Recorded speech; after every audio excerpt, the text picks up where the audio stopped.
hari ini kita akan berdiskusi tentang evaluasi dan perilaku dalam kebijakan Presiden Jokowi kasus kereta cepat. Di sini sudah ada yang mencoba kereta cepat, sudah ada yang pernah naik kereta cepat. Dari jurnalis sudah kali ya? Oh belum juga ya? Pak Faisal juga belum ya? Ada dari Tempo, ada dari investor. Ya karena belum ada, ya apa namanya? Mungkin belum merasakan ya 350 km per jam ya Pak Wijaya. Saya merasakan kereta cepat tapi yang buatan Jepang di Taiwan High Speed. Itu ceritanya agak panjang, tapi kita mau bicara soal Indonesia. Untuk mempersingkat waktu, saya percaya pada Prof. Didi memberikan. Assalamualaikum warahmatullahi wabarakatuh. Pertama untuk pembicara, terima kasih ya Pak Faisal datang di sini. Ya, beliau ini seorang tokoh, sahabat saya, ya, menjadi tamu Pak Tinteng bareng-bareng. Yang kedua terima kasih Pak Andi ya, ini Dr. Andi Riza. Saya kembali-balik S-nya dulu atau Z-nya dulu sebagai wakil rektor Pak Faisal. Tapi kita tunggu besarnya. Ini Zan, moderatornya adalah mahasiswa doktor ya di Taiwan. Nah, secara teknis ini alat apa namanya kameranya di sini Pak. Hadiah otomatis suara sehingga dengan kumpul begini teman-teman mungkin 100 orang di Zoom bisa juga mendengarkan. Saya kira begitu ya Pak Faisal, terima kasih ya kehadirannya. Assalamualaikum warahmatullahi wabarakatuh. Ya, makasih Prof. Didi pengantarnya. Apa namanya? Langsung saja mungkin saya ingin menjelaskan sedikit tentang kereta cepat. Sebetulnya ada perkembangan terbaru terkait PMK 89 tahun 2003 yang mengatur tentang tata cara pinjam meminjam kalau nanti ada masalah di kereta cepat. Yang kita tahu, satu yang saya ingat kalau bicara kereta cepat, yang paling dikutip dari Pak Faisal itu sampai kiamat juga nggak akan balik modal. Itu yang paling saya ingat gitu. Walaupun Pak Faisal bilang sebetulnya saya juga nggak tahu kapan kiamatnya gitu kan. Jadi kalau membuat apa namanya clickbait itu pas banget gitu. Sampai kiamat juga nggak akan balik modal. Tapi mungkin Pak Faisal punya data informasi terbaru terkait kereta cepat. Yang tadi kenapa saya tanya mulai duluan dengan sudah pernah mencoba atau belum? Karena ternyata di ASEAN ini cuma ada dua Pak, yang proyek China yang berjalan ya. Yang pertama di Indonesia, satu lagi di Laos. Tapi di Laos itu bukan kereta cepat karena kecepatan topnya dia hanya 160 railway. Yang kita tahu di Malaysia dibatalkan kan ketika Pak Mahathir jadi Perdana Menteri karena terlalu memberatkan. Di berita juga Rishi Sunak juga membatalkan Manchester dari London karena terlalu memberatkan. Mungkin di Indonesia kenapa bisa jadi? Ya itu yang jadi apa namanya dan bagaimana kesinambungannya ya. Itu jadi topik diskusi kita hari ini. Mungkin langsung saja Pak sebagai pemateri pertama. Slide itu tadi sudah ada ya slide di yang operasinya di mana ya? Oh, oke. Biar saya aja klik deh. Bapak, Biar cepat. bisa ya? Bisa Pak Faisal sudah pakai clicker Pak.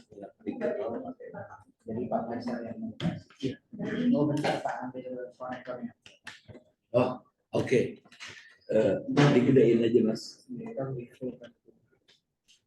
Assalamualaikum warahmatullahi wabarakatuh. Waalaikumsalam warahmatullahi wabarakatuh. Mas Ihsan, Sandi, sama ngajar di Green Energy dulu dan teman-teman semua. Sebetulnya tidak ada yang baru kecuali Permenkeu yang membuktikan bahwa ini memang sejak awal tidak bisa business to business. Dan Mas Ihsan sebetulnya tidak sekedar jadi moderator, tapi juga bisa menjelaskan fenomena yang kemungkinan akan terjadi di Indonesia berdasarkan pengalaman Taiwan. Di pengalaman Taiwan itu 5 tahun dinasionalisasi akhirnya. Masalah ya Mas ya. Jadi ya nombok terus gitu. Tidak pernah break even, tidak bisa nutup biaya operasi setiap tahun, akhirnya dinasionalisasi. Nah, Indonesia juga kemungkinan besar dinasionalisasi, nanti seluruh bebannya udah ditanggung negara deh gitu. Karena investornya juga nggak mau lagi China-nya akan keluar nantinya, jadi nanti 100% milik Indonesia, dan Indonesia bayar cicilan dan bunganya terus-terusan gitu.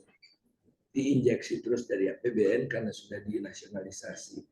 Tapi kita flashback mengapa itu terjadi, bisa belum bisa ya.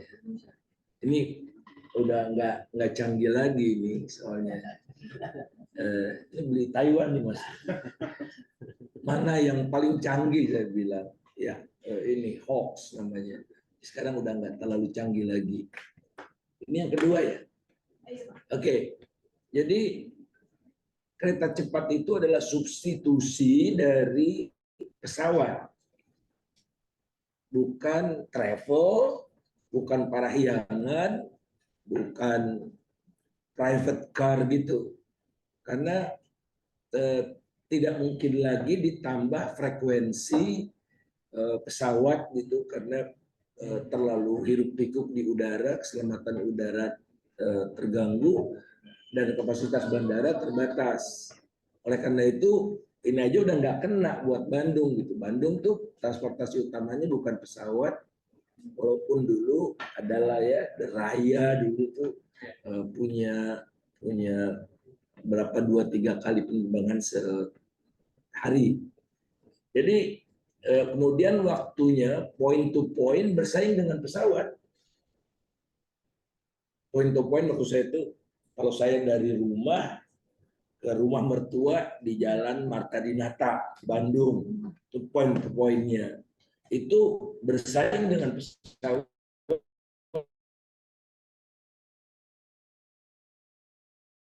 cepat menjangkau stasiun, karena stasiunnya pada umumnya di dalam,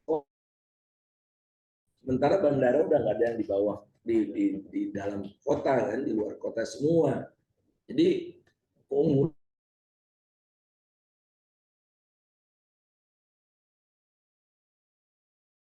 proses check-in dan boarding sangat cepat.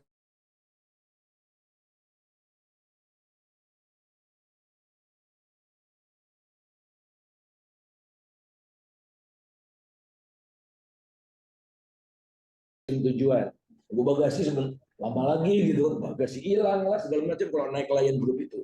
Makanya saya mengharamkan Lion Group itu.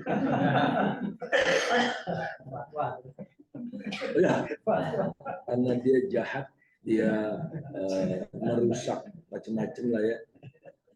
Nah jadi waktu tempuh dari titik awal ke titik akhir hampir sama, walaupun waktu tempuh penerbangan jauh lebih cepat. Penerbangannya cepat gitu ya, tapi proses point to point-nya bisa lebih unggul kereta cepat. Kapasitas penumpang kereta cepat bisa 3 kali lipat pesawat. Nah ini juga kan kelebihannya. Bisa 600. Jeda antar keberangkatan bisa lebih singkat, kayak pesawat lah ya. Paling cepat tuh sejam sekali.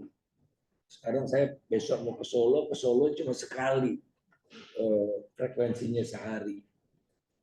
Padahal kampungnya presiden. Tarif bersaing, jadi tidak ada masalah dengan tarif gitu. Jadi dia hampir sama dengan pesawat juga nggak masalah. Jadi kalau kita dari Tokyo Osaka naik kereta cepat bisa lebih mahal daripada naik pesawat dari bandara yang di tengah kota itu. Kenyamanan setara.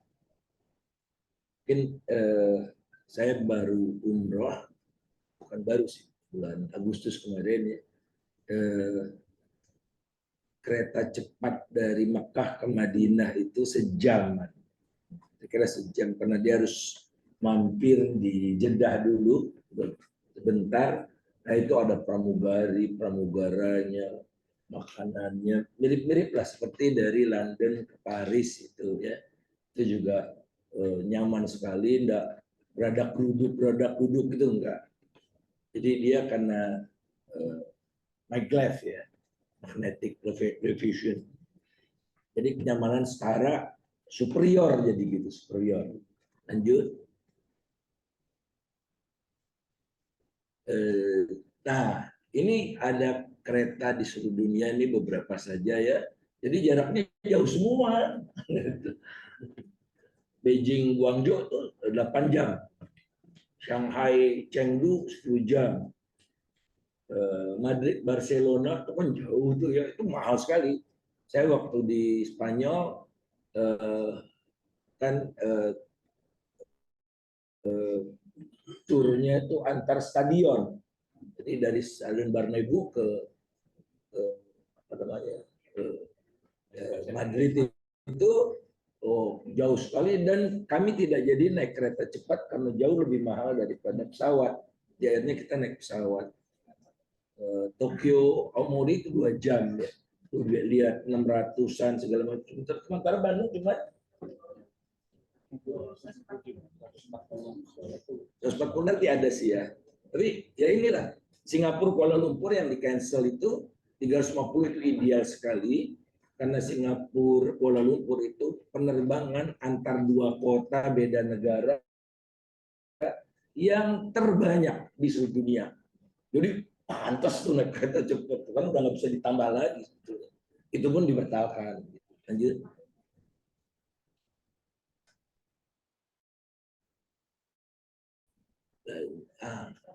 Jakarta Bandung, oke, teknologi nggak masalah. Seperti Mekah, Madinah itu ini kira-kira ini kecepatannya nggak tiba-tiba 350 gitu, dia bertahap gitu ya. Nyaman sekali memang Mekah Madinah. Yang lucu itu ekonomi dan bisnis bedanya cuma 5 real waktu itu kita naik bisnis gitu, lebih nyaman lagi tentu saja. Panjang trase 80 km,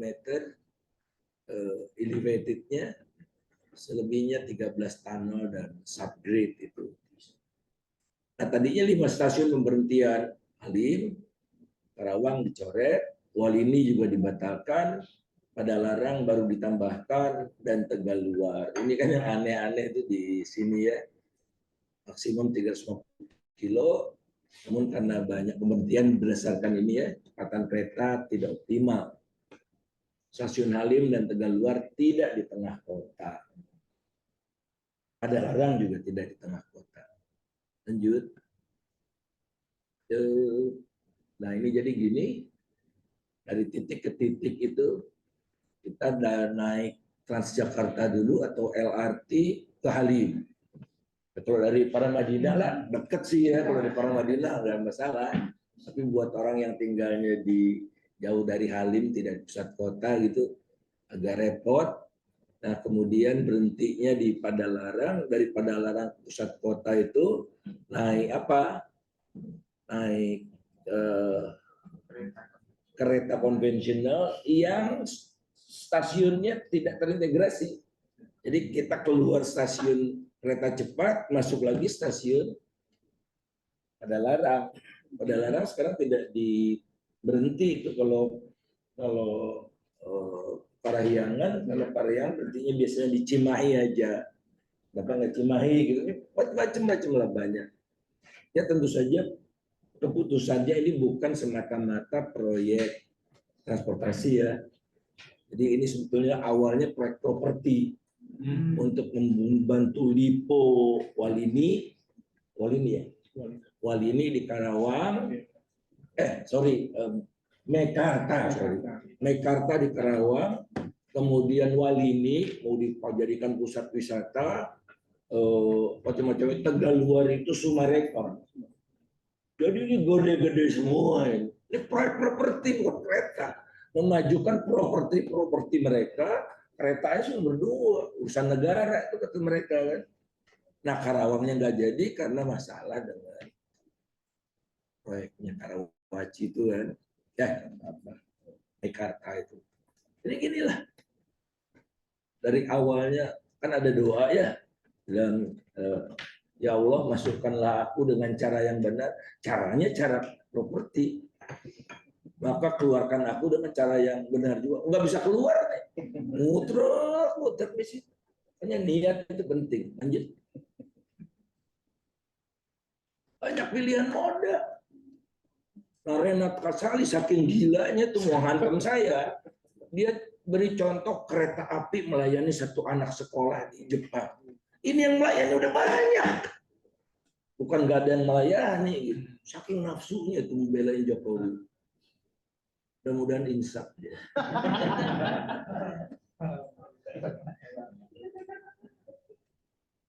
Jadi travel fleksibel banget. Mau di mana? Mau di Duku Atas, mau di pasar festival, mau di mana aja ada. Point to point. Dan pada umumnya Bandung itu bisa dikatakan bukan pusat bisnis, pusat kuliner. Kita ke Bandung kan bukan untuk bisnis ya, tapi kuliner, ke Maeha, di Cihapit gitu kan. Nah kalau ke Maeha susah naik kereta cepat tuh. Tapi kalau naik kendaraan pribadi, wah pokoknya gampang deh. Lanjut. Nah jadi yang ideal itu Jakarta Surabaya. Nah nanti dari Bandung mau disambungkan ke Surabaya, kacau proyek lebih kacau lagi. Karena yang sehat itu rute Jakarta Surabaya dibelokkan ke Bandung dulu, wah kacau. Terus dari Bandung mau kemana lagi nanti? Kalau utara itu ada kota-kota yang secara ekonomis visible, ada Cirebon, Semarang punya daya beli. Nah ini jarak dari lurusnya 663 meter dengan Singapura. Kalau Lumpur ya, jarak tempuh 700 kilo ideal sekali itu. Dengan jenis kereta cepat Jakarta Bandung maksimum 300 kilo bisa 2,5 jam. 2,5 jam. Yo superior banget. Kita kalau ke Surabaya ya setengah hari. Dari sini ke bandara, dari bandara nunggu lagi. Kalau macet kacau gitu kan. Dari Surabaya juga jauh ke pusat kota. Jadi ini superior berhenti di apa namanya? Di Pasar Turi, di dekat sekali itu. Dari kota tuh. Nah, kemudian ada lagi improvisasi katanya semi cepat. Jadi ada semi-semian. Jadi cepat ya, konvensional gitu. Bikin kayak gini untuk bayar utang kerugian itu. 5,5 jam orang malas naik kereta udah. Kalau bisnis ya, bisnis jalan bisnis. Mobil sekitar 10 jam. Superior sekali kereta cepat. Lanjut. Nah, Singapura ini batal nih.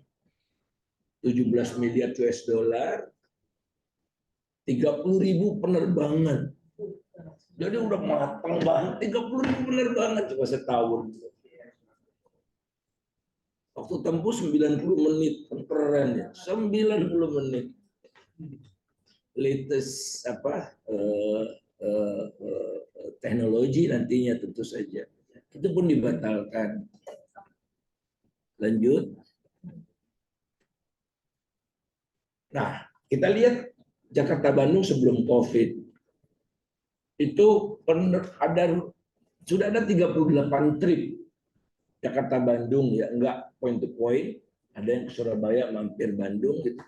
Parahyangan, Excellent Parahyangan, Wilis, Turangga, Pangandaran, Mutiara Selatan, malah banyak banget.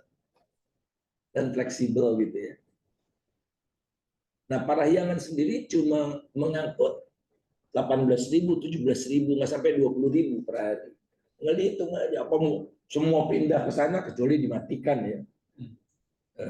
Yang enggak lah. Karena kemarin saya naik Parahyangan 200.000 yang eksekutif itu. Frekuensi total 20 perjalanan, kapasitas 570 tempat duduk. Nggak jauh beda dengan kereta cepat. Lanjut. Nah ini hitung-hitungan kiamat ini. Jadi kapasitas tiap rangkaian itu 601. 100% terisi kan surga nih. Ya, asumsi surga nih 100% terisi. Waktu operasi pukul 5 sampai 10 malam. Setiap jam dari 2 titik, berarti ada 36 kali penerbangan. Katanya bisa 10 menit sekali, ya penumpangnya nggak ada. Jadi tarif rata sekali jalan 300.000. Sekarang udah diputuskan 300 ya. Oke, 300.000. Beroperasi setiap hari sepanjang tahun, nggak ada liburnya. Nilai investasi setelah menggelembung itu 8 miliar US dollar. Kursnya sekarang udah 15.700. Saya masih 14.300 tuh. Jadi udah super deh. Baiknya saya tuh. Tidak memperhitungkan time value of money. Jadi tidak bayar bunga, nggak bayar bunga. Ada bunganya 3,4%. Tidak ada pendapatan, tidak ada ongkos operasi. Ongkos operasi dianggap nggak ada nih. Pokoknya biaya operasinya nggak ada, nol. Tapi tidak ada juga pendapatan non operasional, kios-kios gitu-gitu ya. Nah, jadi nilai investasinya 114 triliun. Pendapatan dari penumpang setiap tahun 2,369 triliun. Nah, ini butuh waktu 48,3 tanpa ongkos operasi, tanpa macam-macam ya. Tanpa bayar bunga. Tanpa bayar bunga. Tanpa semua. Tapi kan ini janji surga ini. Asumsinya surga. Nah, saya preteli satu-satu gitu. Lanjut. Jika tempat duduk terisi 75%, jadi 64 tahun. Jika hanya 30 trip sehari, 77 tahun. Jika tarifnya turunkan karena nggak laku, 92,7 tahun. Jika kursnya 14.500, tadi 14.000 berapa ya sebelumnya? 300, boleh sebelumnya. Kursnya 14.300, lanjut. Terus saya naikin juga 4.500, cuman 200 perak. Sekarang udah 15.000, 94 tahun. Ganti aja 14.500 jadi 15.700, 100 tahun. Jika nilai investasi naik jadi 8,5 miliar, kan ada tambahan-tambahan tuh. Ya, butuh 98,5 tahun. Ini yang saya katakan, lanjut, kiamat itu. Nah, 139 tahun, lanjut. Nah, itu dia. Jadi nilai investasinya tetap 114, nggak naik lagi. Seatnya kalau 50% terisi, itu 139 tahun. Gampang loh ngitungnya, gampang. Tapi Excel anak saya itu sampai nggak bisa bekerja untuk ngitung ini. Sialnya tuh anak saya nggak pernah ngasih data ke saya. Anak saya ngitung ini juga, PWC dulu. Nah, lanjut. Nah, dulu belum ada pindah ibu kota. Jadi PNS yang tugas Jakarta Bandung wajib naik kereta, gitu. Sekarang nggak ada lagi. Pindah ibu kota, udah selesai deh. Faktor negara yang mendorong-dorong pegawainya. Seperti saya dulu, beasiswa dari negara, ke Amerika itu cuma ada sekali seminggu. Wajib naik Garuda. Kan jadi mahal kan? Nunggu lagi seminggu gitu-gitu kan. Nah, Garudanya kebetulan hanya sampai Tokyo waktu saya pergi itu. Jadi Jakarta, Tokyo. Di Tokyo 12 jam ditaruh di hotel. Baru setelah itu naik United Airlines gitu. Pokoknya jadi mahal yang namanya wajib-wajib itu dan nggak fleksibel. Ada pula rencana pemindahan ibu kota Jawa Barat dari kota Bandung. Ibu kota Bandung pindah, ibu kota negara pindah. Mampus lah itu kereta cepat. Lebih cepat kiamat. Argo Parahyangan itu nggak sampai 20.000. Nah tadi asumsinya berapa? Jauh sekali. Lanjut. Nah sekarang nanti yang ujung-ujungnya tuh ya, KCIC kan konsorsium dari dua ya, dari dua KCIC adalah dua konsorsium yang bergabung, konsorsium China dan konsorsium Indonesia. Nah awalnya itu, nah makanya saya bilang ini proyek properti. Itu lead konsorsiumnya Wijaya Karya, bukan KAI awalnya. Jadi Wika lead konsorsiumnya itu dengan 38% saham, PTPN bukan dia properti juga gitu, 25%, jasa marga properti juga gitu. Jadi yang transportasi cuma KAI dan itu pun 25%. Jadi desainnya dari awal udah gitu. Tapi nggak ada store uang, nggak ada store uang. Jasa marga cuma sewa lahannya aja gitu-gitulah. Nggak ada yang store uang, akhirnya negara yang udah PMN itu untuk store uang itu dari PMN juga. KAI banyak sekali penugasannya. Lanjut. Akhirnya tak lagi bisnis kan. Dihitung komite kera cocok segala macam udah tambah repot deh. Ya. Perubahan prosi kepemilikan perusahaan patungan, menyelesaikan masalah kenaikan atau perubahan biaya atau cost of run, pembiayaan dari APBN. Ceritanya gitu karena awalnya udah rusak. Saya Boleh nggak Bapak? setahu saya memang anak muda itu zaman Pak Jokowi banyak menggandeng para konten kreator. Jadi kayak saya ini tergoda kadang-kadang berdasar cepat. Saya menggandeng konten kreator, misalnya kayak Muhammad atau siapa artis. Jadi itu memang mengundang masyarakat ikut pada cepat tersebut. Itu gimmick Pak Jokowi untuk apalagi anak muda pengen cepat, nggak bakal mau kereta cepat. Tidak apa tadi. Lanjut. Ya, pembiayaannya 75% pinjaman dari Cina. Ekuitasnya 25% dibagi Indonesianya 60%, setara dengan 15% di sini, konsorsiumnya 10%. Jadi nanti 5 tahun konsorsium Cinanya, aduh maaf deh, segala macam saya keluar aja deh ya, dibeli oleh negara. Jadi nanti 100% Indonesia. Nah ini sekarang KAI-nya yang jadi lead konsorsium karena untungnya banyak KAI, tapi bukan dari angkut penumpang, angkut batu bara. Jadi KAI itu pendapatan utamanya dari ngangkut batu bara. Wika 3,75%, PTPN ini akan didilusi kelihatannya dan jasa marga 1,8%. Lanjut. Nah lanjut. Terus saja terus diklik semua.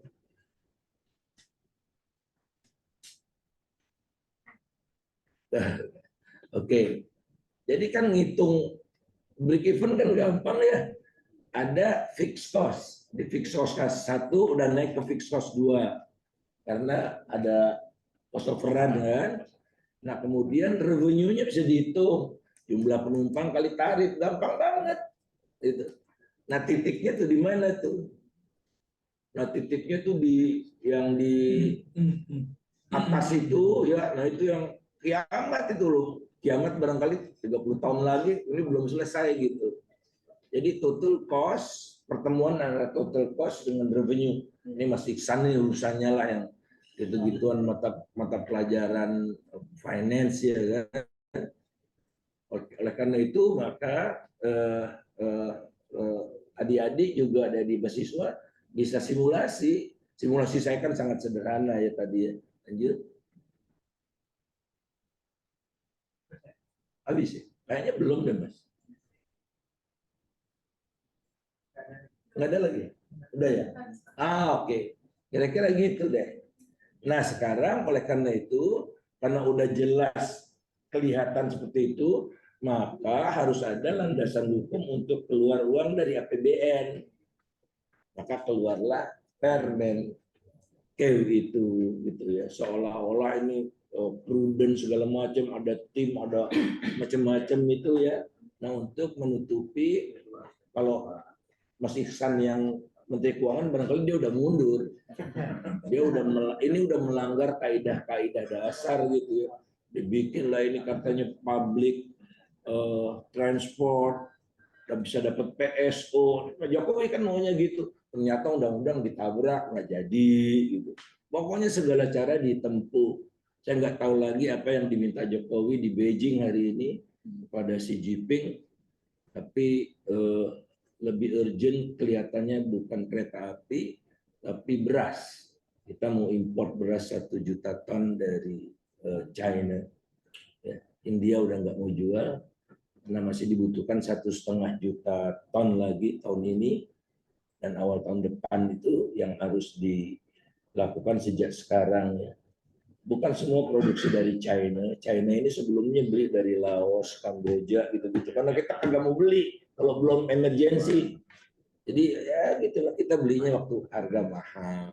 Tapi di luar kereta api itu, yang Laos itu menariknya dia dioperasikan pada masa pandemi. Dan pintarnya waktu pandemi kosong, penumpang pakai barang. Jadi dia mix gitu. Angkutan orang dan barang jadi lebih fleksibel. Nah ini nggak bisa fleksibel. Angkutan apa yang mau ditaruh Bandung? Paling juga somai, batagor, gitu yang nggak perlu naik kereta cepat lah. Kecuali emas atau apa. Itu kira-kira. Makasih. Jadi most likely akan membebani APBN ya dalam kasarnya selamanya gitu. Jadi seperti PSO yang diberikan setiap tahun kira-kira 2 triliun sebelum dipotong, mau dipotong oleh pemerintah untuk angkutan Jabodetabek kita ini. Itu PSO memang tarif tidak pernah dinaikkan praktis, gitu. Tapi justifiable karena kita tidak perlu lagi naik kendaraan pribadi gitu-gitu. Tapi ini sama sekali tidak justifiable seperti yang dikatakan oleh Renat Kasali. Terima kasih. Oke, terima kasih. Terima kasih Pak Faisal presentasinya. Kemudian langsung ke Pak Handi. Iya, baik. Silakan Pak Handi. Baik, terima kasih Bang Faisal, Prof. Didi, Pak Uja, Bu Fat, Mas Isan, dan juga teman-teman sekalian. Terima kasih sudah hadir. Sebenarnya banyak irisan tadi yang disampaikan oleh Bang Faisal ya, paparan terkait dengan kereta cepat tadi. Jadi mungkin saya lebih banyak nanti menyoroti bagaimana proses PMN yang dilakukan dan tadi keluarnya permen PMK itu ya, yang kemudian melegalisir keberadaan PBN untuk membiayai nanti kalau seandainya terjadi gagal bayar ataupun terjadi persoalan. Mungkin sedikit flashback saja, next terus. Ya, jadi sebenarnya kalau kita lihat di MP3I dulu zaman Pak SBY ya, jadi presiden itu sudah ada sebenarnya ya keinginan untuk membangun kereta cepat ini, tapi tadi yang seperti Bang Faisal katakan, rutenya Jakarta-Surabaya. Ya. Dan itu sudah menjadi salah satu rencana yang dibuat di zaman era pemerintahan Pak SBY. Tapi kemudian berubah haluan, ya, setelah pemerintahan berganti, dan yang tadinya Jakarta-Surabaya kemudian berubah menjadi Jakarta-Bandung. Ya. Awal mulanya itu dengan JICA, setahu saya.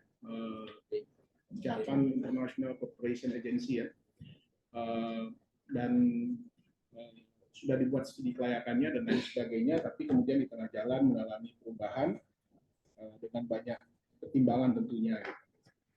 Next, nah di awal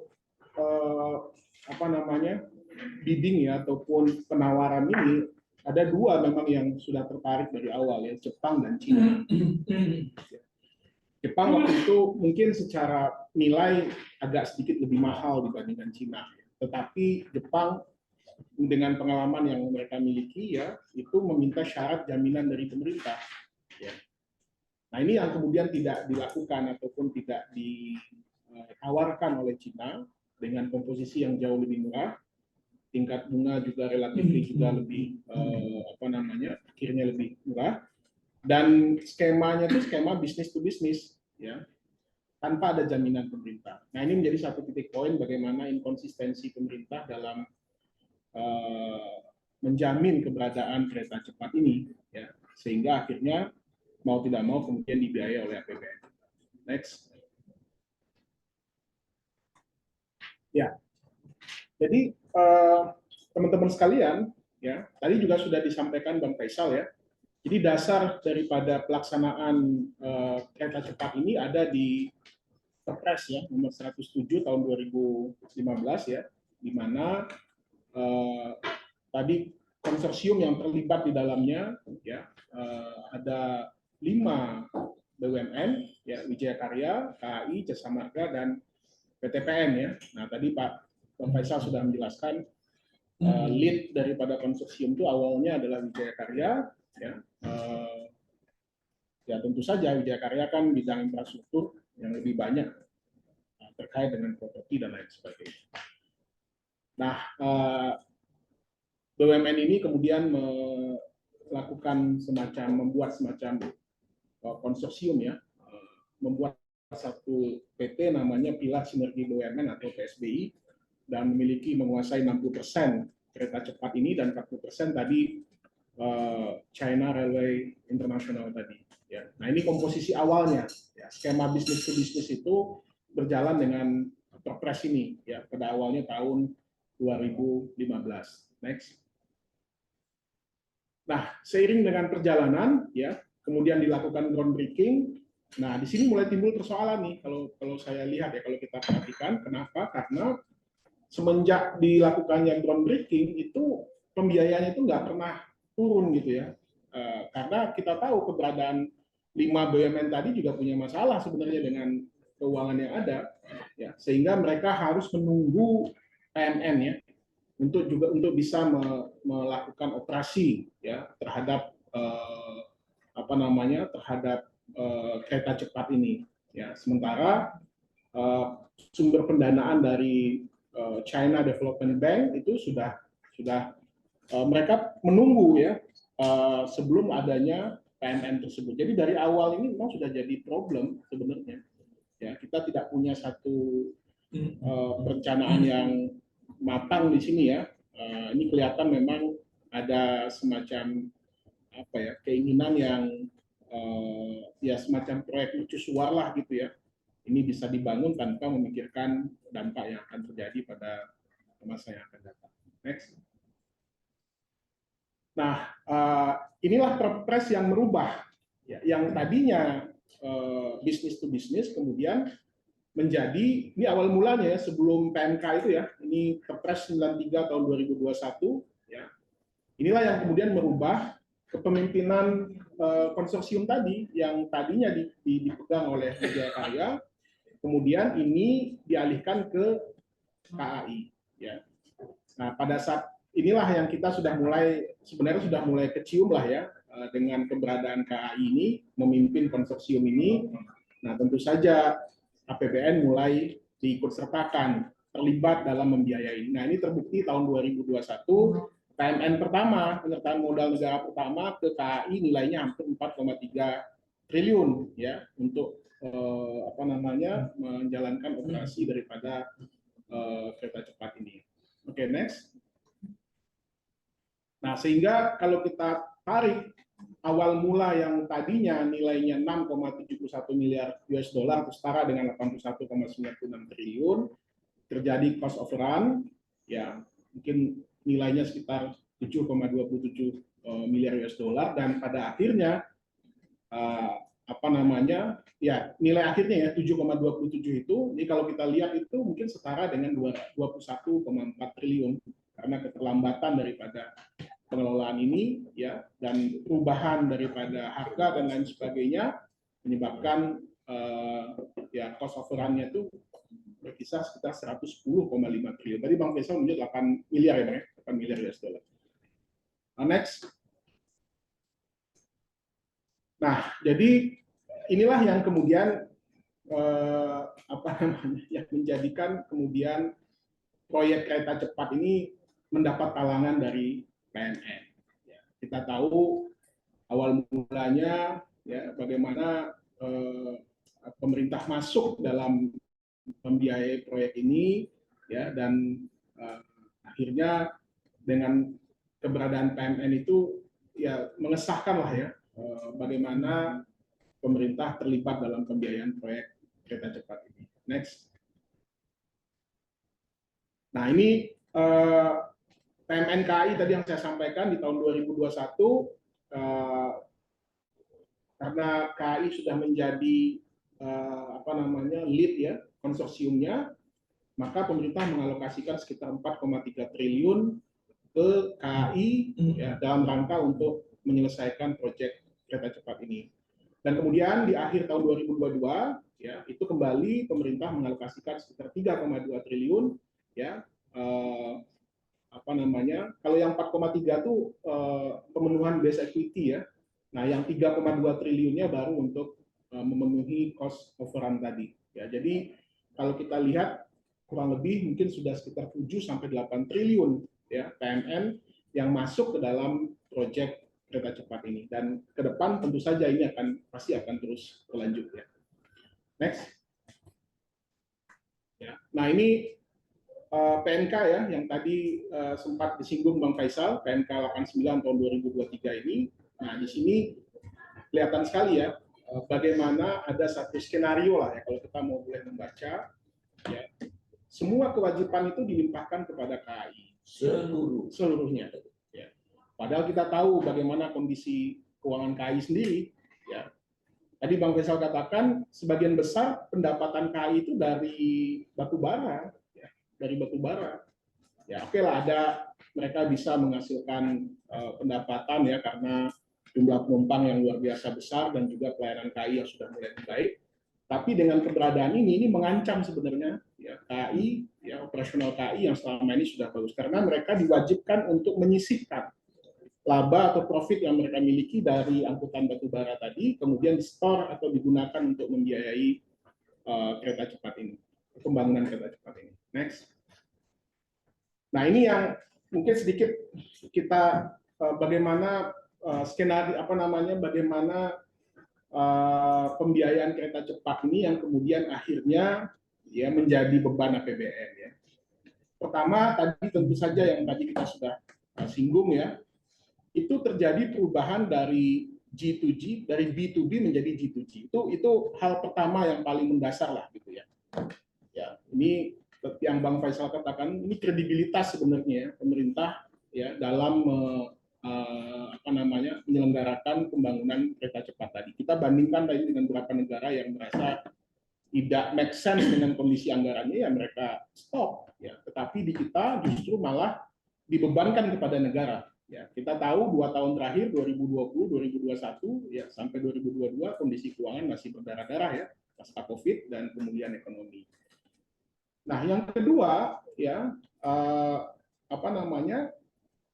ini sebenarnya pengalokasian PMN itu juga bertentangan sebenarnya dengan Undang-Undang BUMN.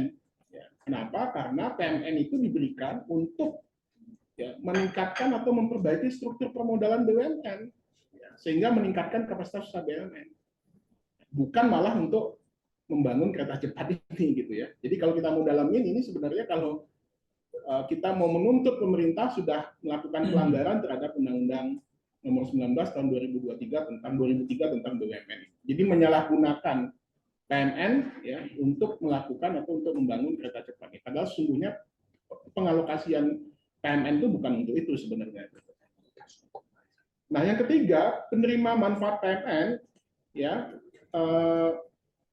sebenarnya bukan BUMN KAI itu gitu ya. Kalau kita mau cermati ya, justru KCIC itu, Kereta Cepat Indonesia Cina itu. Ya, jadi PMN memang secara formal diterima oleh KAI ya, BUMN ya, tapi secara substansi, secara substansinya justru ini diinvestasikan kepada KCIC ini gitu. Jadi ya kalau dalam undang-undang itu boleh diperkenankan selagi dalam kondisi darurat, tapi ini kan tidak dalam kondisi darurat kan. Kondisinya baik-baik saja gitu. Tidak ada alasan yang mengharuskan kita harus segera menyelesaikan kereta cepat ini gitu.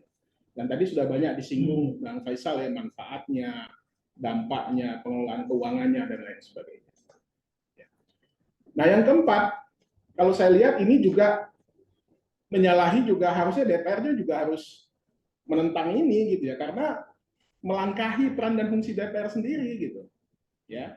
Tidak ada proses studi kelayakan, kajian, analisis investasi yang kira-kira ini bisa menguntungkan lah ya bagi BUMN kita. Sebenarnya ini tidak dilakukan.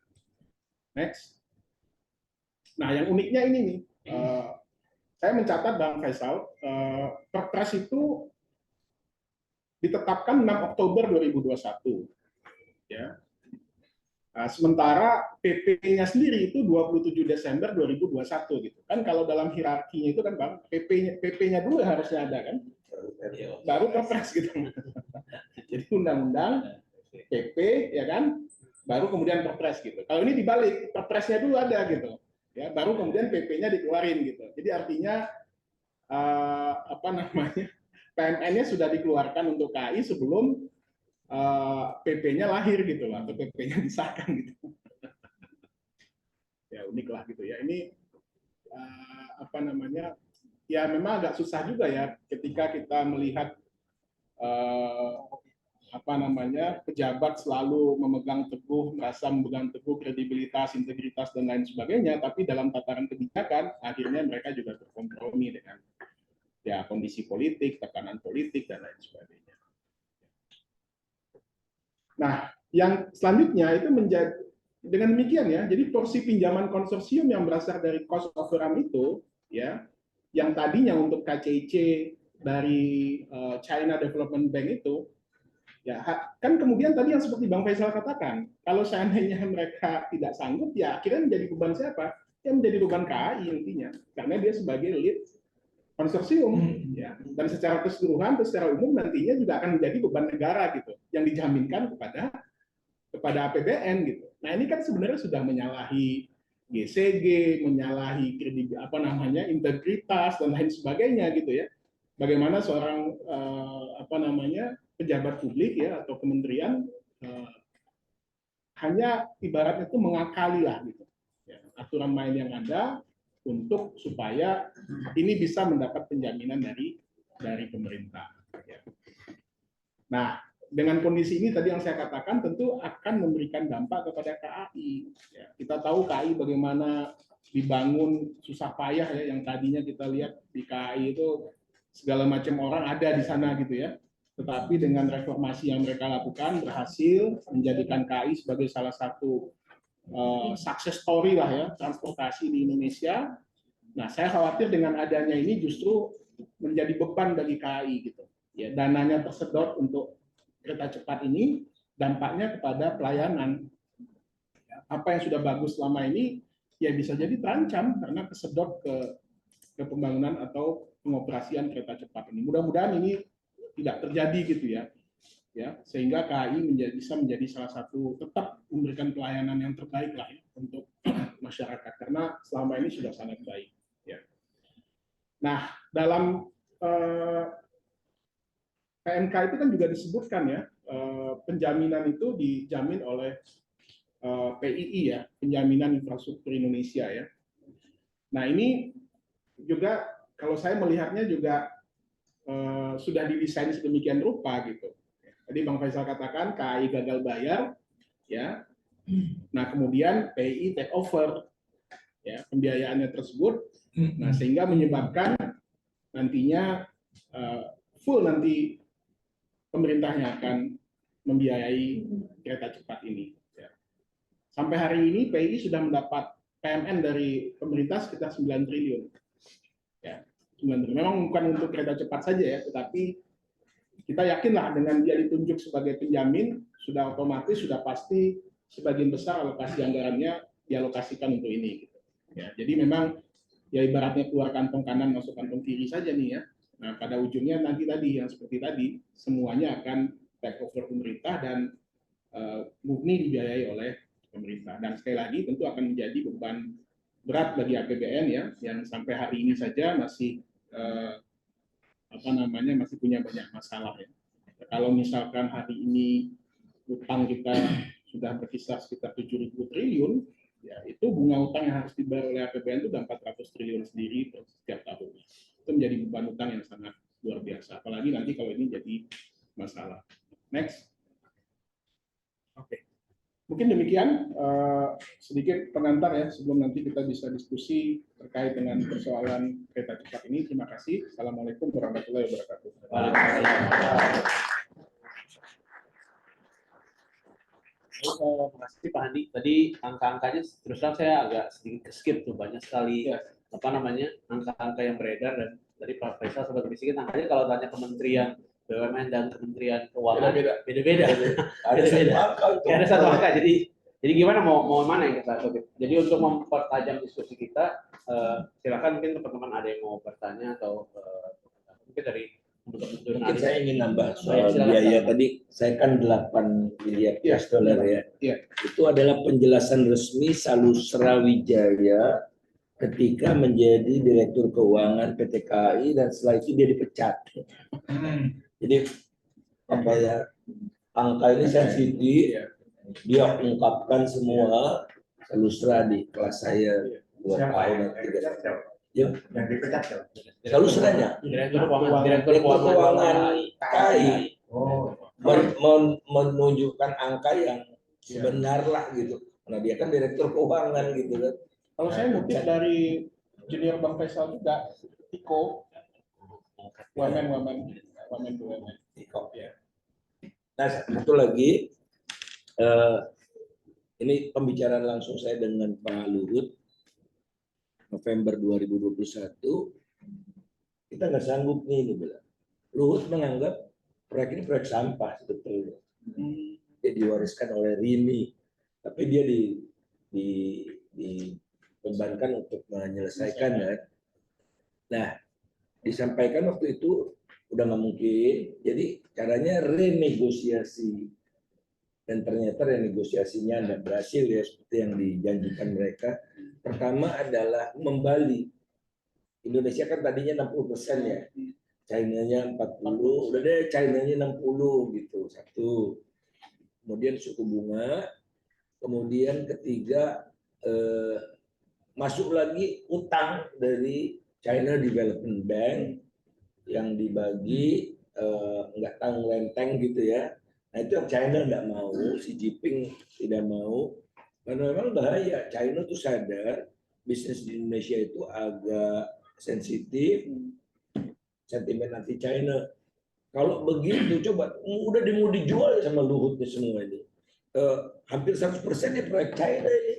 Jadi kan tadi 60, 25%, 60%-nya Cina gitu. Kemudian pinjamannya dari China lagi seperti itu. Jadi sebetulnya ingin apa ya, menyelesaikan masalah dengan menimbulkan berbagai masalah dan komplikasi. Kalau gabung dengan case-case lain, sebetulnya ya ini mudah banget untuk melakukan impeachment di DPR. Karena itu udah melanggar undang-undang dasar segala macam nih. Terima kasih. Oke, baik, terima kasih. Oke, supaya ramai, silakan ada pertanyaan atau banyak media nih. ya silakan. Ya, media silakan. Saya kembali dari Tempo. Pak, saya pengen nanya, saya dapat info soal yang tarif yang sekarang diberlakukan itu kan tarif promo ya, 300.000 untuk semua layanan. Sementara saya dapat info bahwa sebenarnya nanti ketika tarif normal itu ada 3 layanan, first class 600.000, business class 450.000, dan premium ekonomi 300.000. Nah, kalau melihat tarif itu, kira-kira proyeksi untuk penumpang itu ke depan seperti apa? Kalau misalkan melihat transportasi lainnya seperti travel dan kargo paranjangan, nah itu proyeksinya kira-kira untuk penumpang itu seperti apa gitu? Ya, first class kan cuma sedikit ya, paling nggak gerbong. Kemudian premium berapa? Presentasinya nggak besar, karena ya nggak masuk akal. Lagi nanti sepi lagi segala macam. Jadi yang sekarang dilakukan adalah pokoknya demand pokoknya kereta api cepat ini harus diselamatkan. Caranya adalah bagaimana sebanyak penumpang. Itu yang ada di otak pemerintah sekarang. Pokoknya sebanyak penumpang. Apapun harus dilakukan. Nah, pertama, tarifnya nggak boleh yang mahal-mahal. Jadi ujung-ujungnya 300.000. Coba deh bayangkan, anak 2, suami istri 4 ke Bandung, pulang pergi udah berapa? Kan bukan perjalanan bisnis ke Bandung, bisnisnya apa sih? Nggak ada gitu. Ya pusat keuangan di Jakarta, apa sedang di Jakarta kan? Ya 300.000 kali 4 kali 2 berapa tuh? Udah juta-jutaan, cuma kuliner. Ya nggak make sense. Ongkosnya lebih mahal gitu. Lebih baik mereka sewa mobil 2 hari gitu, puas, lebih murah gitu. Nggak masuk akal. Nah, yang harus dikejar itu demand forecastnya siapa yang bikin? Itu UI. Tapi nggak tahu yang mana, apa sih namanya, porselen apa gitu namanya itu, polar di bawah teknik tuh. Tak punya reputasi untuk itu forecast. Fakultas teknik bukan nanti fakultas teknik itu nggak punya komitmen dan tapi polar track recordnya ada nggak, coba lihat. Nggak pantas mau. Saya tahu lah gitu ya. Karena saya dapat externalities. Saya nggak bisa cerita ntar. Gara-gara COVID. Jadi saya tahunya banyak gara-gara COVID. Anak saya kerja di rumah, ya kedengeran kan. Nah, itu dia. Si polar presentasi itu, I know. Walaupun saya tidak intent untuk mengetahui ya. Jadi bukan dibocorin sama anak saya loh, enggak. Karena anak saya work from home-nya di rumah. Itu yang harus dilakukan. Nah, caranya bagaimana? Kan tadi saya katakan, maksa PNS yang tugas Bandung Jakarta pakai itu. Bandungnya juga maksa, Jakartanya juga maksa. Nah, Bandungnya mau pindah ibu kota, segala macam. Indonesia punya ibu kota.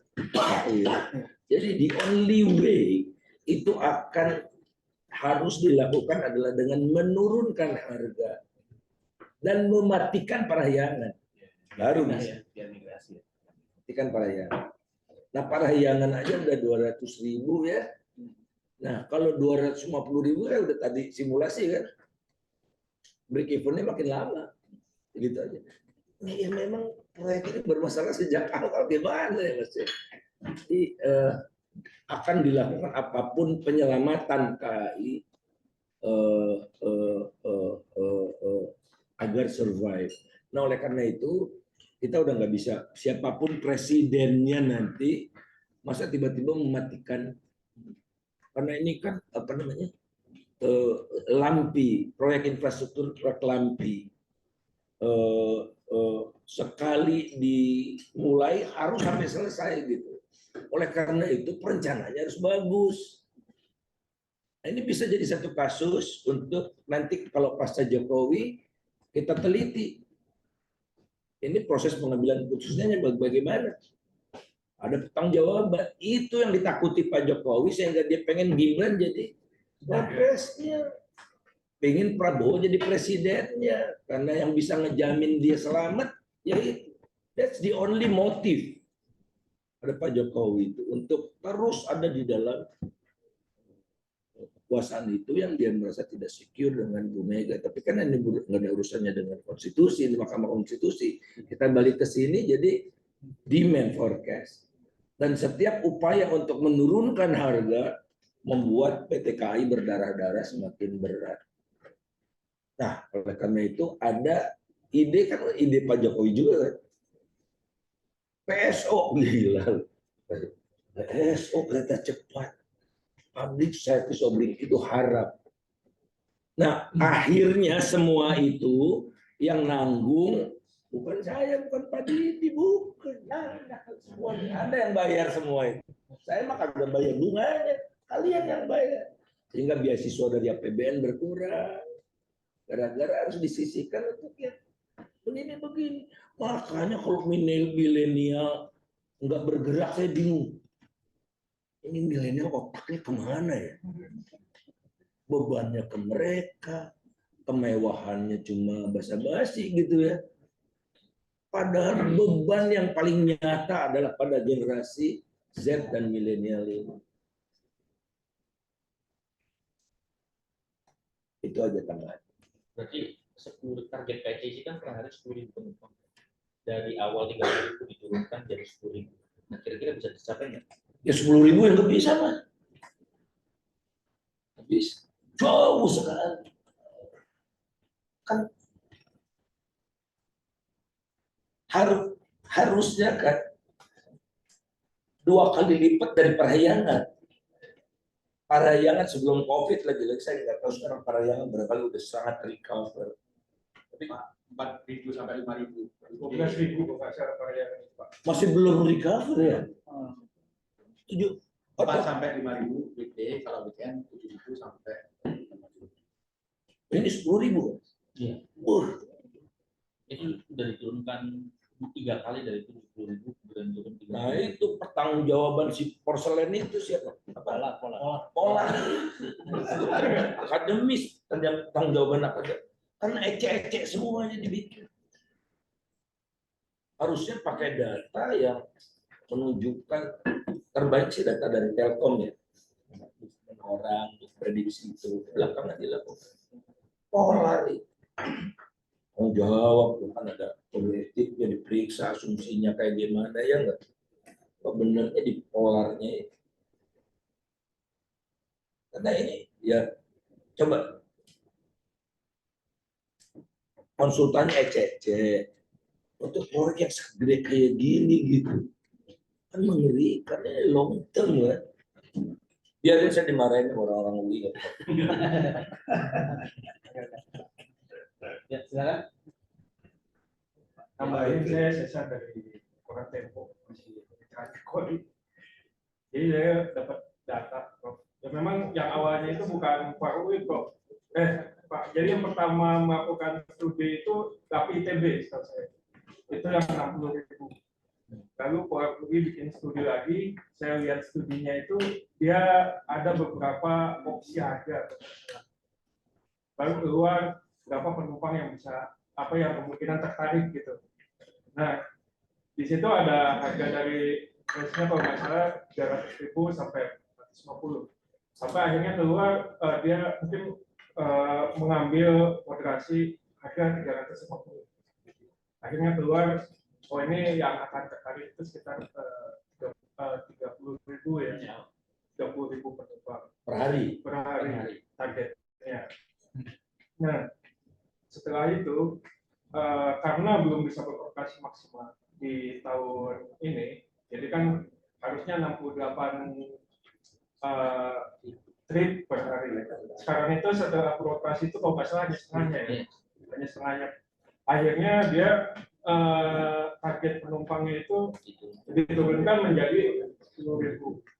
Tapi tahun depan itu targetnya akan kembali normal 30.000. Nah, mungkin menjelaskan lagi kalau dari Pak Faisal sendiri tadi kan Bapak bilang kalau 10.000 nggak mungkin.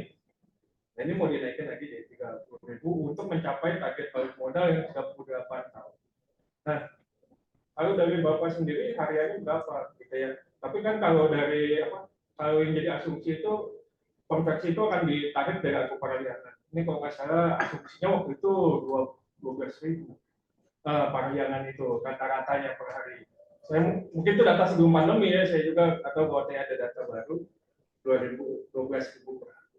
Nah, itu kemungkinan Parahyangan ini kami dapat informasi dia akan diubah skema operasi dan segmen pasarnya, dia nggak dihapus, tapi mungkin berhenti di stasiun yang lebih banyak gitu, lebih lama waktu tempuhnya gitu.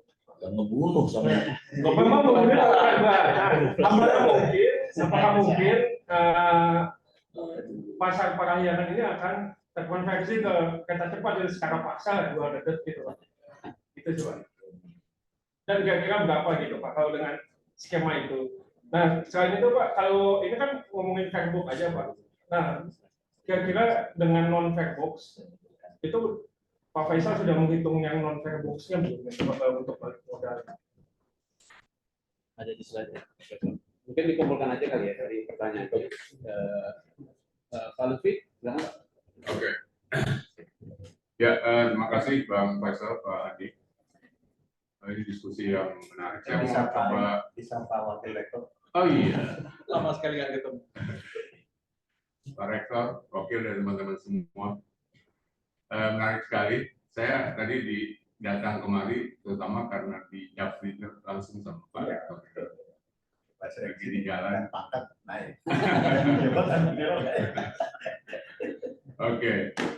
Ya, saya mau narik ke perspektif yang lebih luas dari Bang Faisal. Jadi ini kan sebetulnya kalau kita lihat lebih luas, proyek kereta cepat itu adalah bagian dari proyek Silk and Road-nya Cina kan. Cina itu sudah ada 177 negara yang jadi klien di RI-nya, Belt and Road Initiative. Dan saya kira harus dilihat bahwa proyek ini, dan itu bukan hanya kereta cepat, ada beberapa titik yang dikembangkan dengan proyek BRI Cina ini kan. Nah jadi maksud saya ini seperti botol ketemu tutupnya. Jadi Cina begitu agresif mau menawarkan itu, apalagi Indonesia dianggap negara penting kan buat Cina. Mau bikin proxy atau apalah ke depannya. Ada masalah geopolitik yang harus dipertimbangkan misalnya. Nah kebetulan Pak Jokowi juga lagi agresif untuk membangun dan akhirnya ketemu gitu. Yang jadi persoalan buat saya adalah pilihan-pilihan pembangunan Pak Jokowi. Ya, sejak awal Pak Jokowi memimpin Indonesia itu kan janji-janjinya itu manis banget, Bang Faisal. 7% misalnya kan, pertumbuhan 7%. Yang itu semua tidak terlaksana. Kita itu dibanding peer kompetitor kita di kawasan misalnya, nggak usah jauh-jauh lah, Vietnam aja. Itu terbelakang dan itu menyakitkan sekali buat kita. Apalagi kita mengejar agar keluar dari middle income trap kan. Dan itu mutlak harus 7%. Nah persoalannya selama Pak Jokowi memimpin nggak pernah lebih dari 6%, bahkan sering di bawah itu 5%. Pak SBY itu rata-rata 6% dulu dengan segala kekurangan beliau itu 6% rata-rata. Pak Jokowi ini rata-rata 5%. Ya. Nah yang menyedihkan buat saya adalah dulu ketika indeks demokrasi dan kebebasan Indonesia turun sejak 2013 sampai 2015-2016 gitu, saya menganggap bahwa ya udahlah ini mungkin harga yang harus kita bayar, demokrasi dan kebebasan kita turun, ekonomi naik. Ternyata ekonomi nggak naik juga gitu loh.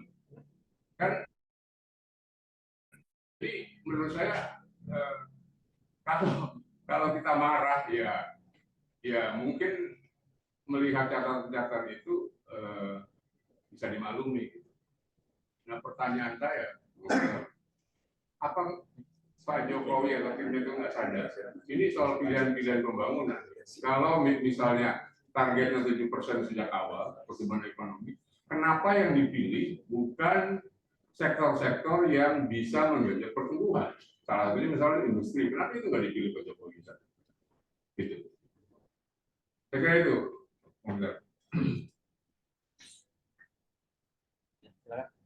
Oke. Mas Lutfi dulu barangkali ya, yang lebih fresh gitu.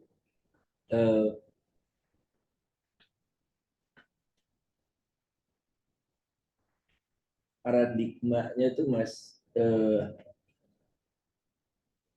terjadi sejak awal sebetulnya. Tadi ya, yang begini tuh, penroket nih ekonomi gitu kan. Di halaman istana saya masih ingat, menpannya masih Yudi. Itu ada foto Yudi ada di situ. Terus ini biar cepat aja ya. Terus nggak tercapai. Pak Jokowi ngeluh di sidang kabinet. Ini saya kurang kerja apa? Udah kerja, kok hasilnya sedikit. Hasilnya cuma 5 gitu. Nah muncullah pembisik yang begundal ini, Pak, ini karena investasi nggak nendang. Disalahin investasi. Kenapa investasi nggak nendang? Karena investor takut Pak di penjara. Nah maka agenda pertama yang kedua ini adalah lemahkan KPK dulu. Luhut Panjaitan selalu bilang jangan tangkep nih, gitu kan. Jadi jejak digitalnya banyak sekali. Ya. Nah, investasi padahal besar sekali di Indonesia. Investasi per GDP ya Mas ya. Besar. Yang lebih besar dari kita cuma Cina lah, dan beberapa yang nggak jelas gitu. Tapi di ASEAN kita tertinggi investasi per GDP-nya. Jadi salah diagnosis. Masalahnya adalah investasi besar, hasilnya sedikit karena boros, rencanaannya jelek, kayak gitu. Jadi cost of run, atau high cost ekonomi gitu, tercermin dari ICOR yang sangat tinggi. Jadi ICOR di era Pak Presiden Soeharto sampai Pak SBY itu berkisar antara 4 sampai 4,6. Jadi untuk menambah produksi satu unit cangkir ini dibutuhkan tambahannya 4 sampai 4,6 modal. Di era Jokowi 1 itu 6,5. Jauh. Jokowi 2 7,3. Mengerikan kayak China. China ekornya sama dengan Indonesia, sama. Nah, jadi bayangkan tuh dalam waktu sekejap China itu membangun jaringan kereta cepat yang kalau ditotal melebihi dari seluruh dunia di luar Cina. Bermasalah kereta cepatnya di China juga. Bentar lagi bangkrut juga. Induk. Karena too good to be true gitu. Emang dia ngebangun apaan gitu ya. Nah itu yang itu. Yang sesat-sesat dari Cina itu. Dia ingin barangkali, nah bagaimana nih untuk meningkatkan kapasitas ini? Maka dia create, kan dia udah overproduction nih. Steel-nya,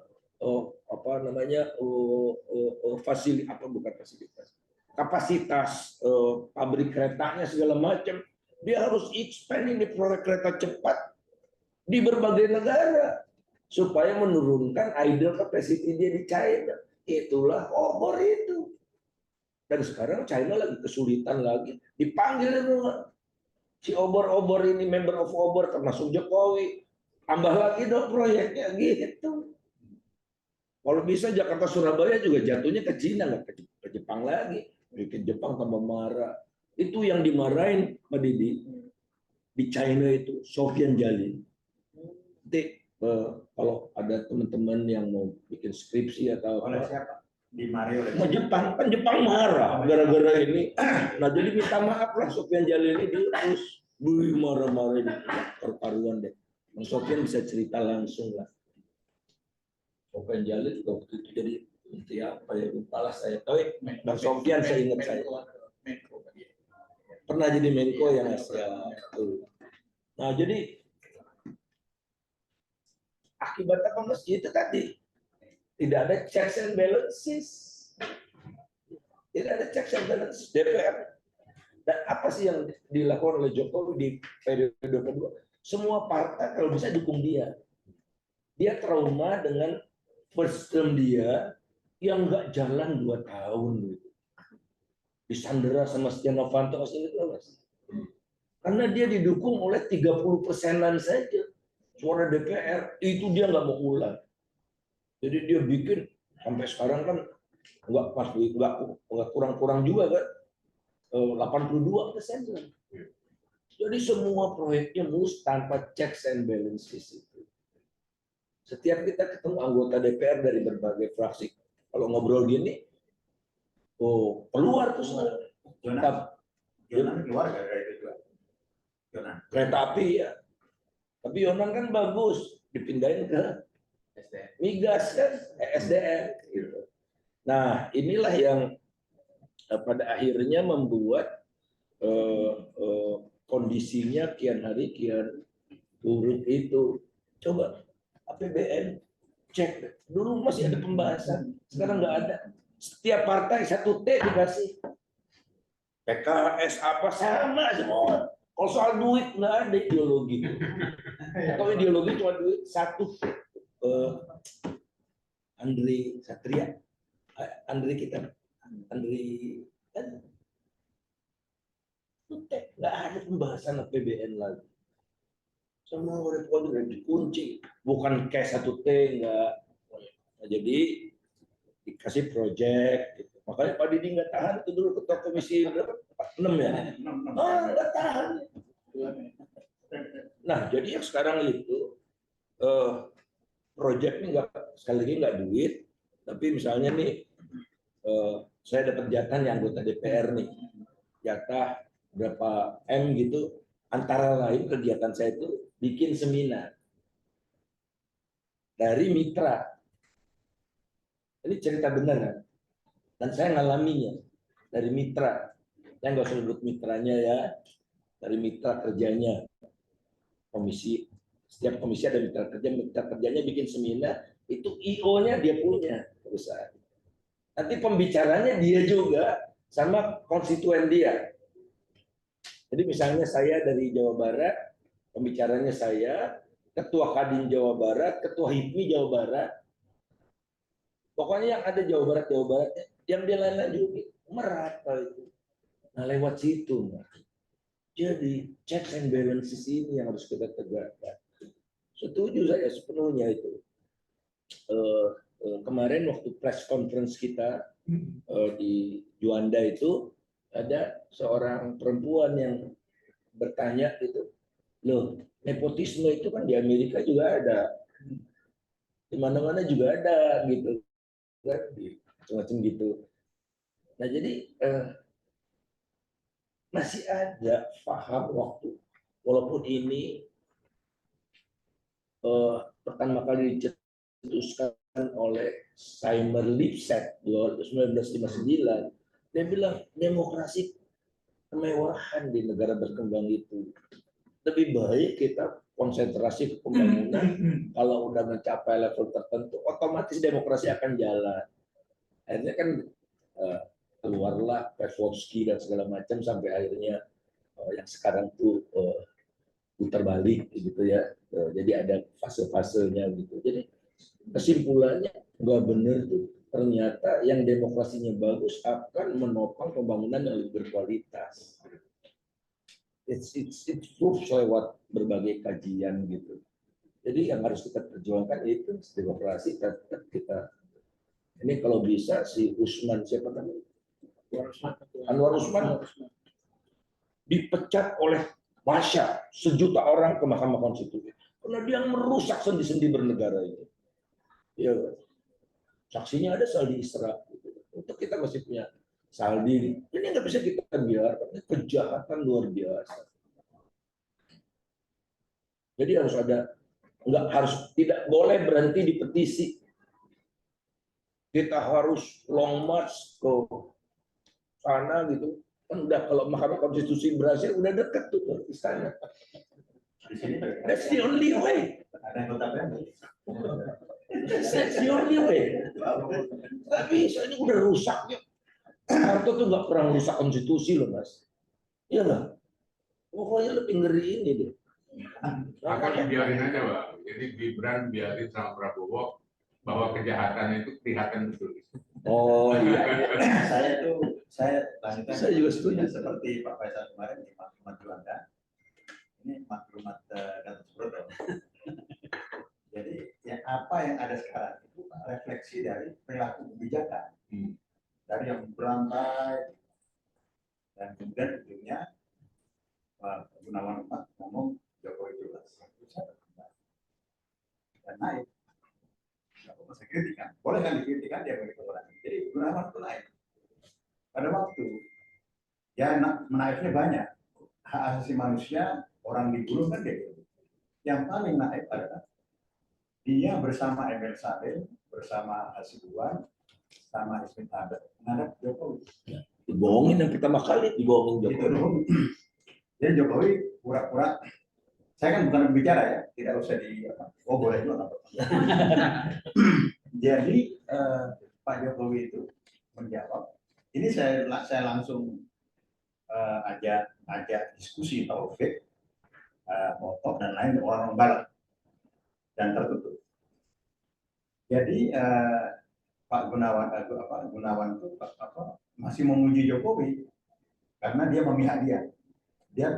Jokowi terkejut prosesnya itu cepat sekali dibalik dan nggak pakai pansus dan dilakukan sungguh-sungguh untuk amandemen KPK. Nah saya tanya dalam diskusi ada nggak istana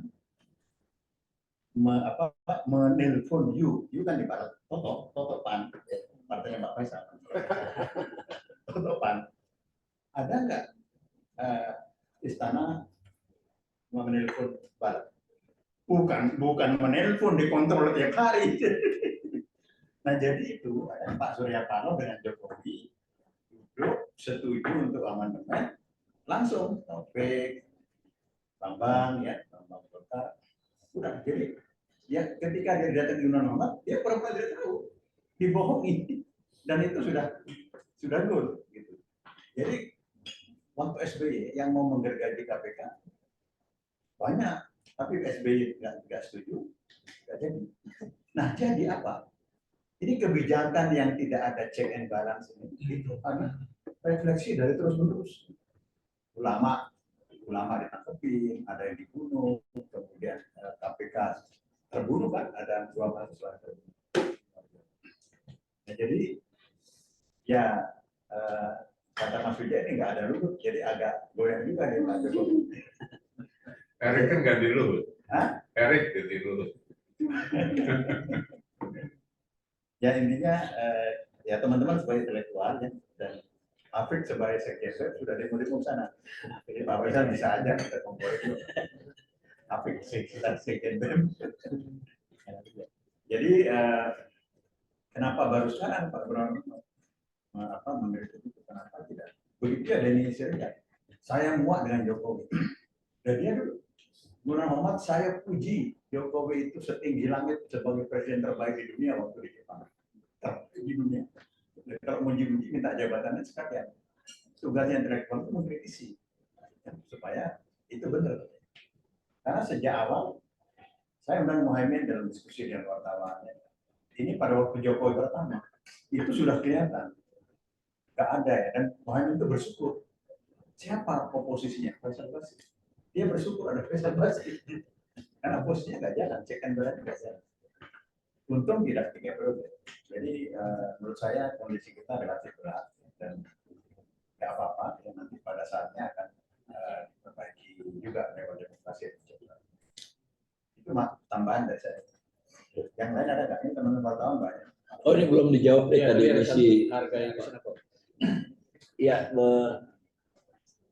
jadi seperti kalau kita naikkan harga untuk mempercepat break even, maka penumpang akan merosot. Itu yang mereka tahu sekali. Price elasticity of demand. Simple.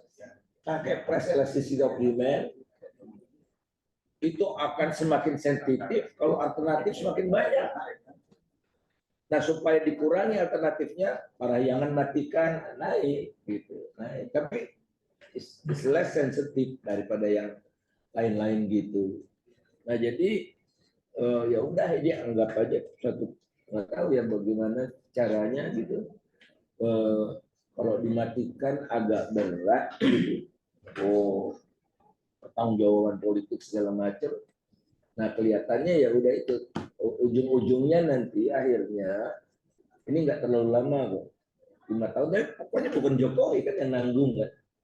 Jokowi nggak peduli. Pokoknya paling lama 5 tahun KAI nyerah gitu. Aduh, saya udah nggak sanggup deh gitu. Udah nasionalisasi. Seperti yang di Taiwan itu. Taiwan nggak ada masalah nasionalisasi, uangnya banyak, surplus APBN-nya terus-terusan, mau ekspornya mau banyak banget gitu. Jadi dia punya kemewahan.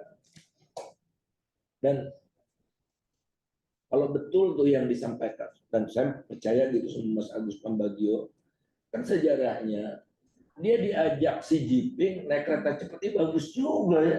Gua bikinnya di negara gua gitu. Hilang. Dan kenapa terjadi ini? Karena nggak ada checks and balances, tidak ada proses perencanaan yang transparan. Yang namanya Menteri PUPR, Pak Basuki itu keren ya, semua pekerjaan yang diamanahkan ke dia selesai. Tapi dia siapa? Dia katanya ini buat apa Pak? Hitung-hitungannya gitu. Enggak. Jadi tukang gitu. Pokoknya selesai semua. Tapi gunanya untuk apa? Apanya untuk apa? Nah, bahaya ya. Oleh karena itulah demokrasi itu tidak memungkinkan adanya proyek-proyek kayak gini. Malaysia demokrasinya jauh lebih baik dari kita kan, Mas Ufi ya. Kita kalah terus sekarang indeks demokrasinya di Malaysia. Karena ada checks and 10 poin balances. sekarang 10 peringkat Ya, jauh jatuh terus tidak. Baik Pak dibandingkan Malaysia sama Vietnam. Dan memang negara kita ini kan lebih banyak penduduknya. Terus Cina lebih banyak penduduk dari kita. ya, terus kita juga beragam negaranya kan. Bahwa saya juga banyak, artinya kan banyak konfliknya lah. Tahu saya memang yang jadi ini kan terakhir di Piala Dunia 2017 otomatis sportasi juga datang ke Indonesia dong. Dan Indonesia itu kalau ada event itu antusias besar biasanya gitu. Ini ya, sederhana aja. Coldplay berapa kali di sini? Sekali. Di Singapura berapa? 6. Karena kita tolol. Kenapa? Karena yang event organizer-nya mau untung banyak sehingga harganya mahal di sini. Jadi orang yang tadinya mau nonton di sini nggak dapat karcis, ke Singapura kan tolol. Nah itulah ketololan-tololan itu yang nggak boleh dipelihara. Nah itu tolong gimana saya Mas. Sedih. Bukan generasi Anda, organizer-nya tuh. Erick Thohir dan kawan-kawan itu. Ini kalau saya punya Pak, anak-anak muda saya itu suka konten kayak TikTok, YouTube gitu. Jadi kalau antara bikin konten di konser Coldplay atau misalnya yang kereta cepat itu kontennya besar gitu. Iya, jadi ya insan-insan yang kalian nggak semua kayak gitu kok enggak. Itu bukan stereotip dari kalian. Kalian yang keren-keren juga banyak. Tinggal kalian mau pilih mana. Mau yang instan atau mau yang bantu petani segala macam banyak loh, luar biasa. Yang melakukan inovasi sampah jadi uang gitu-gitu ya. Itu juga di Cilegon misalnya wali kotanya Andi namanya Pak Andi juga. Pak Heli. Dia orang pertama yang bisa jadi kepala daerah di Banten mengalahkan dinasti Atut. Tuh. Dia mau menghimpun millennials. Sehingga nggak pakai duit APBN dia bisa ubah sampah jadi energi. Tuh. Bukan TikTok dia enggak. Jadi jangan meremehkan diri Anda sendiri gitu loh. Ya, Anda udah keren deh kalau menurut saya generasi kalian itu. Nah, yang terakhir yang terkait dengan pricing ini ya. Sekarang ini sedang dilakukan apa saja termasuk yang tadi tuh. Jadi kalau 600.000 sih coba kalau Anda keluar uang 600.000 buat first class berarti kan Anda itu udah top 5% ya. Nah, mau nggak Anda top 5% berhenti di Padalarang terus jalan kaki? No way. Lebih baik dia naik Alphard dia dari Jakarta. Kan nggak masuk akal. Hanya orang-orang yang pengen coba lah, ya nggak pernah naik kereta cepat gitu. Sekali udah selesai. Jadi sekali lagi ini pembelajaran sebetulnya buat kita untuk tidak melakukan cara-cara yang dan yang paling menakutkan adalah oke, kita bisa contain lah ya yang namanya kereta cepat ini, tapi ibu kota baru kalau diteruskan ini semakin menggila luar biasa. Oke, terima kasih Bang Faisal. Dari teman-teman yang lain, mahasiswa, dari jurnalis, ada? Oh ya, boleh. Mungkin ada satu Boleh bisa Dibacain aja. biarkan ya. Saya emang nggak kebaca. Saya nggak baca juga. Assalamualaikum. Perkenalkan, saya Nurul Aini dari Prodi Manajemen Parmadina. Saya ingin bertanya, saya membaca berita dari CNBC pada tanggal 16 Oktober bahwa Menteri Keuangan Sri Mulyani menegaskan bahwa proyek kereta cepat ini tidak akan menggunakan APBN sebagai jaminan. Kemudian, pada 22 Oktober, Kompas memberitakan bahwa China meminta APBN sebagai jaminan dan pemerintah menyetujui-nya. Di sini terlihat bahwa pemerintah tidak konsisten dengan pendiriannya. Pertanyaannya, apakah ini termasuk jebakan hutang China? Karena pada awalnya China tidak meminta jaminan APBN. Terkait dengan debt trap. Andi mungkin. Andi. anggaran. Silakan Pak. Ya, langsung ya. Langsung, Ya. Pak. Ya, tadi seperti yang kita bahas tadi gitu ya. Apa namanya? Pembiayaan kereta cepat ini dari awal memang sudah bermasalah gitu. Mau dipaksakan atau mau diteruskan dengan pola yang ada itu udah nggak make sense, sudah nggak masuk, nggak memungkinkan lah gitu untuk diteruskan. Nah, satu-satunya jalan itu adalah dengan melibatkan atau mengikutsertakan pemerintah atau negara dalam proyek ini. Dan itu hanya mungkin dilakukan dengan APBN karena negara atau pemerintah kan instrumen yang mereka bisa kelola secara langsung kan APBN. Nah, di sini mungkin kalau mau kita katakan kejujuran lah gitu ya. Saya nggak tahu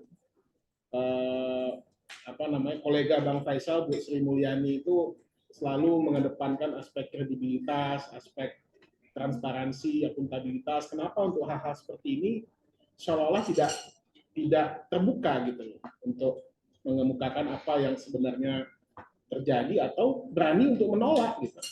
Nah, berarti kan di situ apa yang dia banggakan selama ini kan juga sebenarnya tidak terlihat dalam proyek ini.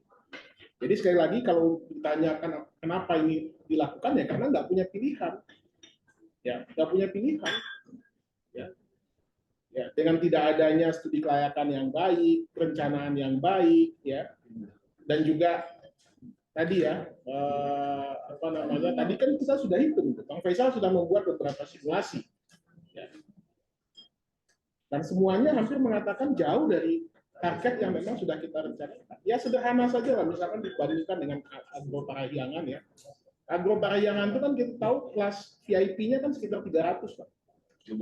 Ya 300.000 ya. Sementara yang kelas ekonomi biasa itu sekitar 150.000. Ini kan hampir separuh. Ya. Sementara profil penumpangnya ya kalau kita mau riset ya mungkin rata-rata pegawai kalau menurut saya gitu ya, yang memang pulang pergi antara Jakarta Bandung. Coba Anda bayangkan mereka mau spending kalau naik kereta cepat nanti dengan 600.000 ya, atau dengan 300.000 berarti kan 600.000 mereka spending setiap hari kan. Nah dari itu aja udah nggak make sense untuk diteruskan kecuali kanibalisme, ya, membunuh atau mematikan Agro Parahyangan tadi, ya, atau solusi lain subsidi ya mungkin dengan harga 300 itu sudah subsidi Bang. Sudah besar sekali subsidinya. Dijual di bawah ongkos dan dijual di bawah harga rata-rata atau harga tiket yang mereka biasa bayar. Jadi sekali lagi ya dari awal memang sudah bermasalah, jadi apapun dilakukan untuk menjadikan ini seolah-olah aman, ya, tidak ada masalah. Termasuk juga saya juga kritisi yang Renal Kasali itu ya, Jepang dengan bagaimana melayani hanya satu penumpang. Jepang sudah selesai dengan persoalan infrastrukturnya, jaringan keretanya, jaringan transportasi darat dan lain sebagainya. Sementara kita melakukan ini dengan mengorbankan pembangunan fisik infrastruktur yang seharusnya masih bisa kita lakukan untuk kebutuhan yang lain. Ya, bangun jalur rel kereta di Sumatera, Kalimantan, Sulawesi itu jauh lebih bermanfaat bagi masyarakat ya ketimbang memaksakan proyek ini untuk Jakarta. Nah, jadi sekali lagi dengan apa namanya pertanyaan ini ya kita memang pemerintah sepertinya tidak punya option selain menjadikan APBN sebagai jaminan. Ya. Karena kita tahu keuangan KAI sendiri, ya apalagi apa namanya perusahaan BUMN karya itu kan infrastruktur kan berdarah-darah semua setelah ditugaskan untuk bangun jalan tol kan, ya itu berdarah-darah semua setiap tahun di suplai PMN oleh pemerintah gitu. Ya, jadi tidak ada yang sehat dari semua BUMN yang ditugaskan tadi. Nah, satu-satunya jalan pasti digunakan untuk atau memanfaatkan APBN ya untuk menjamin pelaksanaan kereta cepat. Feeling saya hampir sama seperti tadi ya yang disampaikan Bang Faisal tadi. Ini tidak sanggup bayar, KAI menyerah dan akhirnya take over semuanya oleh ya sudah itu akan menjadi apa namanya akhir cerita lah ya untuk proyek kereta cepat. Mungkin begitu Pak Isan. Baik. Adik-adik mau boleh. Ya, baik. Dan Makasih teman-teman Pak. wartawan, terima kasih ya. Ya. Biasanya kalau protes keluar, pertanyaan Pak MK. Baik. Terima kasih. Oke, makasih sebagai moderator. Saya tutup diskusi kita siang ini. Sampai ketemu di diskusi selanjutnya. Assalamualaikum warahmatullahi wabarakatuh.